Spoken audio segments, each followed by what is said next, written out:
Bonjour, je m'appelle Asha Kiran. Je vis en Inde, le deuxième pays le plus peuplé du monde.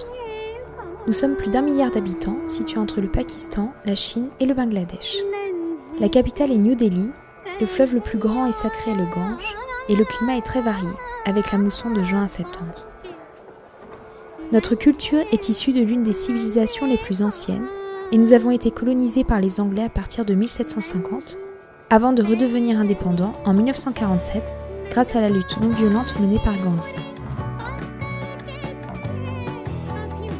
L'Inde est un pays riche en agriculture, en paysages incroyables, en danse, théâtre, musique et cuisine. Il y a beaucoup de religions, dont l'hindouisme la principale, pour laquelle les vaches sont des animaux sacrés. Je vis dans un centre d'accueil près de Calcutta, créé par l'ONG ICODE. Celle-ci a été fondée en 2001 par Gaston Dayananda. Ici, on accueille les enfants démunis, orphelins, handicapés, ainsi que les femmes qui ont subi des violences afin de leur offrir un lieu de vie sain. On est comme une grande famille, et ICODE nous apporte une maison, l'éducation, la santé, la joie de vivre et nous apprend à nous débrouiller dans la vie. Mais même ici, on rencontre des problèmes typiques des zones défavorisées de l'Inde. Nous n'avons pas facilement accès à l'électricité. Aussi, la plupart d'entre nous utilisent des lampes à pétrole qui sont dangereuses et très polluantes. La nuit peut être assez compliquée par manque d'éclairage. Nous avons aussi besoin d'eau chaude pour une meilleure hygiène et pour consommer moins de temps et d'énergie lors de la cuisson de notre nourriture. En 2009, nous avons rencontré l'ONG Indian Project. Son but est de développer sur place et rendre accessible l'énergie solaire et de former autant les hommes que les femmes, de toutes classes sociales, pour valoriser leurs compétences et leurs ressources. Elle souhaite aussi sensibiliser sur la pollution et le dérèglement climatique. Moi-même, j'apprends la fabrication des panneaux solaires avec Topon, le chef d'atelier formé par Indian Project. Depuis, nous avons fabriqué des lampadaires solaires et des panneaux thermiques. Une autre école a déjà bénéficié du panneau solaire photovoltaïque, et le prochain projet serait d'en utiliser chez nous sur les nouveaux toits du centre.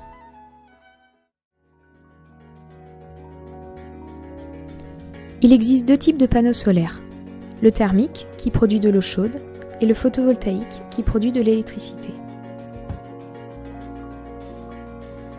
Pour le thermique, nous cherchons la chaleur du soleil. On a un réservoir d'eau que l'on isole avec de la laine de verre pour garder la chaleur. Il est relié à un château d'eau, aux panneaux solaires et au robinet. L'eau froide vient du château d'eau, passe par le bas du réservoir et descend dans les panneaux solaires. Là, elle est chauffée, puis elle remonte dans le haut du réservoir, prête à être utilisée. Ce qu'il faut savoir, c'est que l'eau chaude est plus légère que l'eau froide. Aussi, naturellement, l'eau froide se déplace vers le bas et l'eau chaude vers le haut. Pour la fabrication des panneaux, il suffit d'assembler des tuyaux en cuivre, de souder des plaques de cuivre d'un côté que l'on peint en noir. Ce sera la partie exposée au soleil. L'autre côté sera recouvert d'aluminium et de laine de verre pour isoler et conserver la chaleur. Le tout sera mis dans une boîte avec une vitre pour améliorer son efficacité avec l'effet de serre et protéger le côté extérieur.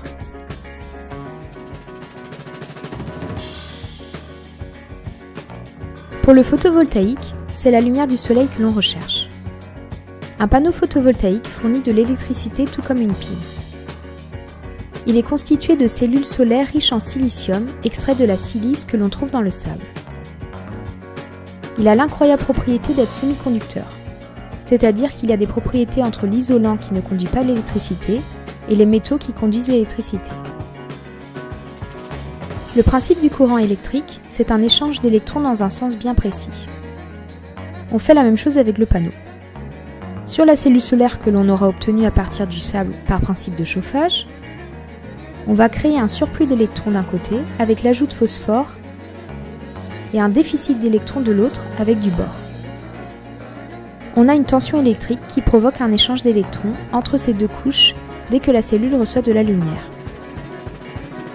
Avec les panneaux photovoltaïques, nous pourrions avoir de l'électricité pour éclairer nos salles, des ventilateurs, une salle informatique, une batterie pour stocker l'électricité produite durant la journée afin de donner ou vendre le surplus aux voisins.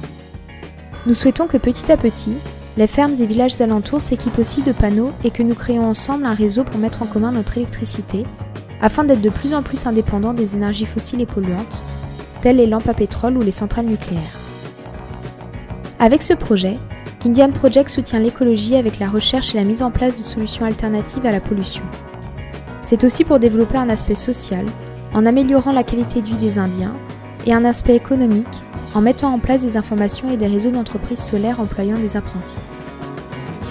Ainsi, Indian Project s'inscrit dans le développement durable et dans le développement d'énergies renouvelables, pour le bien-être de notre maison commune, de la Terre et de ses habitants.